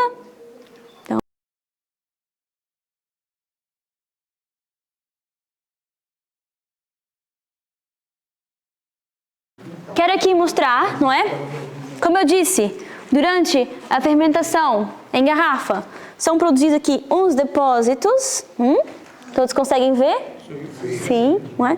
Produzidos naturalmente devido ao vinho base, devido às leveduras, mas queremos um espumante limpo. E é na remoagem onde vamos trazer todos esses sedimentos para a carica. Então, o que acontece? Os colegas trazem as garrafas para essas estantes de madeira que já viram, chamadas pupitres. E primeiro elas vão ser colocadas numa posição horizontal. E ali, todos os dias, os colegas vão girar as garrafas manualmente um quarto de volta. Por isso é que elas levam uma linha branca, também devem ter percebido, que é para saberem onde é que pararam na remoagem. Quando completa uma volta, a garrafa vai começar a ser inclinada na própria pupitre, tá bem? Nós não trocamos uma pupitre para outra. Ela tem uma estrutura que permite colocar a garrafa em diferentes posições. Então, vamos girar a garrafa outra vez e depois outra inclinação. E com isso aqui, pouco a pouco, os sedimentos vão se soltar do vinho, das bolhas e vão deslizar pelo vidro até chegarem aqui à carica. E este processo de remoagem leva cerca de 22, 24 dias, tá bem? Então, esse processo não é assim tão demorado, não é? Quando os sedimentos estão todos aqui concentrados na carica, é que vamos levar as garrafas assim, nesses carros muito modernos, para a última etapa, que é a etapa do dégorgement, ok? Então, já viram estas máquinas? Foram construídas nos anos 60 também para fazer o processo de remoagem. E surpreendentemente ainda funciona. Quando precisamos responder a uma produção maior, aqui podemos colocar até 3.000 garrafas, carregamos um botão e elas giram ao mesmo tempo, giram e também inclinam as garrafas, ok? É uma ajuda aqui para responder. Nas pupitres podemos colocar até 20.000 garrafas, e é o nosso método ainda principal. Em muitas caves, hoje em dia, as caves mais modernas, não usam sequer as pupitres de madeira, usam o que chamam de giropaletes de metal, que fazem tudo automatizado. Mas aqui ainda conseguimos manter essa tradição, que carregamos, claro, com muito orgulho. Então, levamos as garrafas para a última etapa, para o degorgement, mas não vamos degolar ninguém, ok? Vamos colocar as garrafas numa estrutura de ponta cabeça, e nessa estrutura tem uma água salínica que pode chegar a 20 graus negativos. O que acontece? Quando o gargalo toca a água, os sedimentos congelam. Com os sedimentos congelados, podemos girar a garrafa, que nada se vai misturar. Ficam aqui os sedimentos congelados e fica o espumante limpo, ok? Depois, vai passar por uma máquina, e nessa máquina vamos remover a canica. Lembram? Tem cerca de 8 bares de pressão. Os sedimentos estão congelados. Ao remover a canica, salta para fora os sedimentos e fica limpo o espumante. E o gás? Ok? Calma. Então, calma. Vou chegar aí. Devido à pressão, vamos perder também um pouco do espumante, ok? Então, nós vamos nivelar as garrafas com o mesmo tipo de espumante e é adicionado o que chamamos de licor de expedição, que vai servir para estabilizar o espumante e pode conter uma gramagem de açúcar, que vai definir o espumante finalmente como bruto, seco, meio seco ou doce. Ok? Para ser considerado um bruto, tem que ter no máximo 12 gramas de açúcar por litro. Também existe o que chamamos de bruto natural, que não tem sequer adição de açúcar. Hoje em dia, esses são os mais conceituados, não é? Para terem uma noção, para comparar, o espumante doce tem mais de 50 gramas de açúcar por litro. Okay. Então, quem está de dieta não pode. Não pode. E o gás? Nós tínhamos ali cerca de 8 bares de pressão. Quando abrimos a garrafa, perdemos cerca de metade. Então, ainda vai para o mercado com cerca de 3, 4 bares de pressão, que é bastante, né? Um pneu de carro tem entre 2 e 2,5. Né? Dá para compararmos. Então, finalmente, colocamos a rolha final. Colocamos o musulê, aquele metal, no Brasil chamado de gaiola, e no final temos uma lâmpada onde fazemos o controle de qualidade. Cada garrafa vai ser verificada, vamos ver se existe ainda algum sedimento, se o nível está correto. Depois disso, vão para o armazém, vão ser rotuladas e só assim vão para o mercado. Okay? Então, é um longo processo para fabricarmos uma garrafa de espumante, que depois vai ser bebida em 5 minutos? E o espumante não é uma bebida de guarda, tá bem? Porque, como já perceberam, ele só vai evoluir ali na parte da fermentação em garrafa quando tem sedimentos. Quando removemos os sedimentos, não vale a pena guardar durante muito tempo. Às vezes as pessoas têm essa ideia, né, de comprar um espumante mais caro para uma ocasião especial. Quando vão abrir, já não presta. Né? Então, no máximo 1, 2 anos, tá bem? Para ele não perder o gás, não ficar amarelo, perder as características. Por isso, se tiver espumante em casa, tá na hora de abrir e beber, tá bem? Pronto. Quando falou em 20 dias, é 20 dias úteis ou assim? Obrigada. Diga? É, 20 dias úteis, porque no fim de semana ninguém faz aqui o trabalho. Sim. Pronto. E agora vamos voltar. Muito obrigada. Espero que tenham gostado.